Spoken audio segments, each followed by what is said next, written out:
Alright guys, now back with another video, but today's a little more slow paced, different, slightly more unusual and interesting, but now I got my entire 118 diecast and resin model collection out on the coffee table right over here. But first, we gotta go to the post office, pick 2 more cars up, and then we got some watches to discuss in this little box right here. We got an unboxing. Without further ado, let's go to the post office, handle some business, let's roll. Friendly reminder to everyone that owns a sports car with like a front lift or a sports mode, anything of that sort, make sure the lift is always down and put the wing up. You guys are going to do a huge service to everyone checking out your car. Never forget. Now, it's actually 82 degrees here in Los Angeles today. So much for winter in December. We got to go to the post office. It's actually just like a mile away. Wait. Nice. It's only a mile away, but we got to do it in style. So let's take the SVR out. Bam. All right, guys, after waiting 20 minutes at the damn post office, we got a punctured package right here. Hopefully it has not damaged the goods inside here, but we're gonna go home, open it up. Hopefully everything is okay. Now, before I dive into the 118 car collection, I want to thank Vincero for sponsoring this particular video. Now, without them, none of this is possible because we're going through some tough times with the YouTube demonetization algorithm. It's a mess, but thank you, Vincero, for hooking it up, and of course, they're gonna hook you guys up as well. So, you guys know me, I like a good watch. We got the beautiful limited edition McDonald's Hello Kitty lineup right here. And of course, we got the tags, the IWCs, but this is the Vincero Chrono S that they sent me. It's got rose gold finish, it's got a black face, and of course, it's got the genuine Italian leather. So, my philosophy with watches is that it's gotta look clean, classy, and of course, affordable. And of course, the Chrono S hits out of the park on all 3 fronts there. The biggest theme for me with the Vincero watch is that it's being sold at a very accessible price. My biggest issue with the more expensive watches, like let's say this IWC Portuguese chronograph, is the upkeep and the maintenance. Now, this watch broke earlier this year, and guess what? It cost me literally $1,200 to freaking fix it. Boom, just like that, guys. Now make sure to use the promo code effspot. It's going to give you guys 15% off your entire purchase. There's also free shipping and a 30-day return policy. Now, check out the link in the description below for the promo code EFFSPOT. Don't forget it. You guys won't regret it. Now, on to the collection.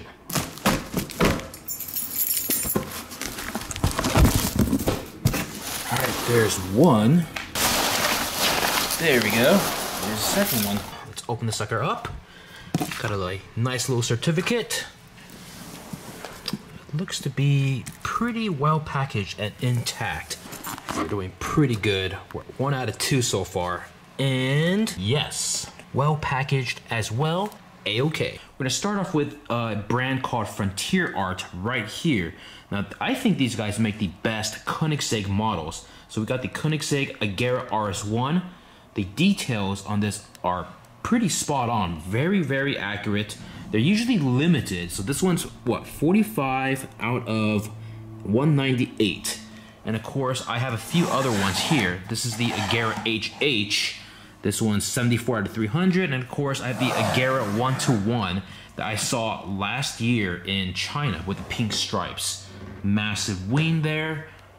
There you go. Also, 119 out of 150, so these 3 are all by Frontier Art. Highly recommended. They do the best 118 Koenigsegg model. Play a little musical chairs here, but we got the Tricolore by Pico. This is also limited edition. Also one of my favorite cars. And of course, the Pico 118 scale Zonda 760 LH that belongs to Lewis Hamilton. Pico, in my opinion, makes the best 118 scale models for Paganis. Moving forward with the 118 Look Smart Wire Roadster. I've never bought anything by this particular brand. I'm actually pretty impressed by the quality. I do like the spec. You see the gold wheels right there.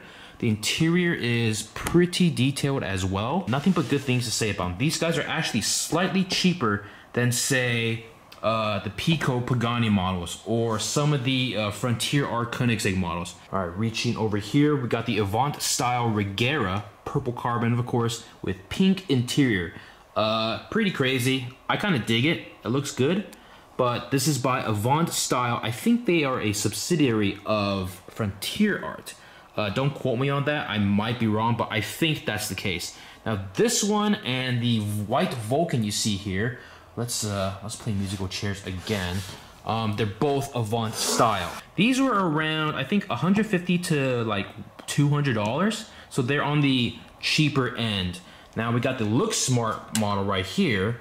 First time buying this particular brand. I like it. I'm digging it. This went for around, I think, $300+. The upper tier ones, such as the Frontier Art Koenigsegg's. Now, keep in mind, I bought these two when New Ace was doing a huge discounted like sale because they were moving one store to another location, so they're liquidating some of their models. So I got these at a really good price. But these three Koenigsegg's right here average between $350 to like $500. It really depends.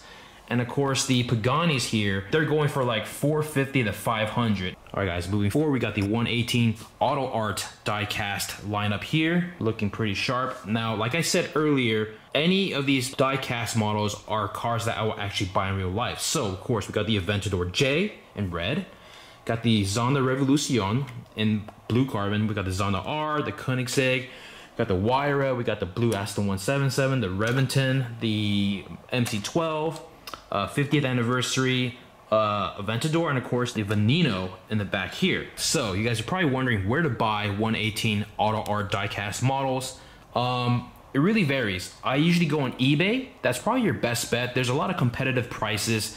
On the lower end, like the Reventon and a few other cars here, they range from like 150, 170 upwards to like the Pagani's. They're worth like around 300, 350, 375. So that being said, I would say Auto Art 118 diecast models are usually cheaper than the resin models that you see behind them. So the main difference between diecast and resin models is that the diecast models have removable and moving parts. So with the Zonda R, I could take the engine cover off, the wheels move, the doors open up, so on and so forth. With the resin models, they just look pretty, nothing moves. You put the plastic cases over them and you kind of just leave them be. While the diecast models, you can move them around. You can play with them if you wanted to. Probably not the smartest idea. Like for instance, the 177 wing here, like it pops down and pops right back up with a button underneath it. Now there is a negative side to diecast models. Now with resin models, it includes the plastic cases. So when you move them around, they're protected. Now with diecast models, obviously there's a lot of moving parts. You could take things off, you could open things up.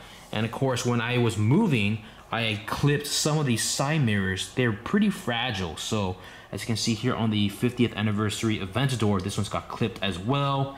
I think several other models, I think right there, the McLaren F1 and the LFA both have clipped side mirrors. So not the best situation. It is what it is. You can definitely super glue them back on.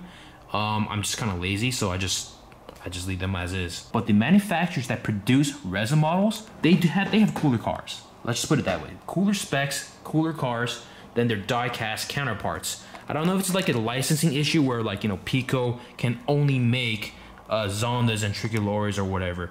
But it is what it is. I prefer more resin models now because I'm able to find the specific spec and car that is tailored to my taste. eBay for auto art or die-cast models, resin on eBay, it's a little tough because some of them have crazy markups simply because they are more limited.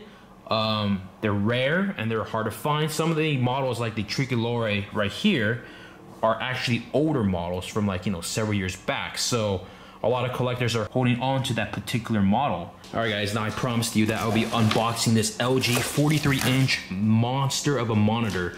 Yes, you heard it right, it's a computer monitor and not a TV. But I kind of ran out of time. I actually need to edit this video, so let me know in the comments below, which is your favorite die-cast model in my particular collection. If you have any questions about these particular cars, like the prices, where I like to buy them, so on and so forth, let me know in the comments below. Hopefully this wasn't too boring for you guys. If it was, I'm really sorry, but we're gonna get back to our normally scheduled videos. There's a couple car shows this weekend. For now, enjoy. Catch you guys later.